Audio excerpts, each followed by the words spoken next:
वहीं कांग्रेस नेता नाना पटोले ने राम मंदिर से जुड़े मुद्दे को लेकर भी केंद्र सरकार, भाजपा और आरएसएस पर तीखा हमला बोला है। पटोले ने अयोध्या में कथित जमीन घोटाले, चोरी की घटनाओं और मंदिर निर्माण के लिए जुटाए गए चंदे को लेकर सवाल उठाते हुए पूरे मामले की पारदर्शी जांच की मांग की है। साथ ही उन्होंने आरोप लगाया कि सरकार सूचना के अधिकार के तहत जानकारी देने से भी बच रही है। या आरएसएस आणि भाजपने धक्का लावलेला आहे। भगवान श्रीरामाला आम्हीच आणलं। आता साधू संत बोलायला लागलेत, कालपर्यंत बोलत नव्हते, पण आता साधू संत म्हणले की भगवान श्रीरामांनी यांना आणलं, हे कोण होतात आणणारे?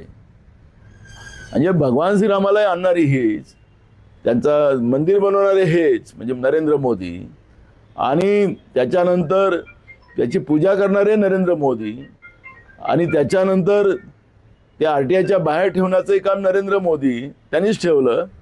माणसं नेमण्याची व्यवस्था नरेंद्र मोदी, तिथं जे फ्लॅग फडकवायचा असेल दर 2 महिन्याला ते नरेंद्र मोदी, असं सगळं काम झालं।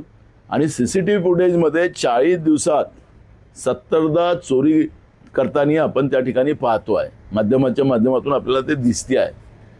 मग तिथं जे स्क्रीन लावली राहतं ते सीसीटीव्ही फुटेजला आपल्याला बघता येतं। मग यांचं हे सगळं चालत असताना हे फक्त ते 40 दिवसाचंच दाखवत आहे आपल्याला, पण गेल्या अनेक वर्षापासून जमीन घोटाळा असेल, म्हणजे 1 रुपयाची जमीन 10 रुपयाला घेतली, जमीन घोटाळा आहे, त्याच्याबद्दलच्या अनेक या ठिकाणी झाल्या। आणि आता योगी बाबा सांगतात की एसआयटीला तुम्हाला पाहिजे ते कागद द्या। आम्ही पाठवलेत कागद, संजय सिंगनी कागद पाठवलेत की हे आमच्याजवळ माहितीच्या अधिकारामध्ये एवढे आहेत, तर एसआयटी आम्हाला बोलवायला पण तयार नाही।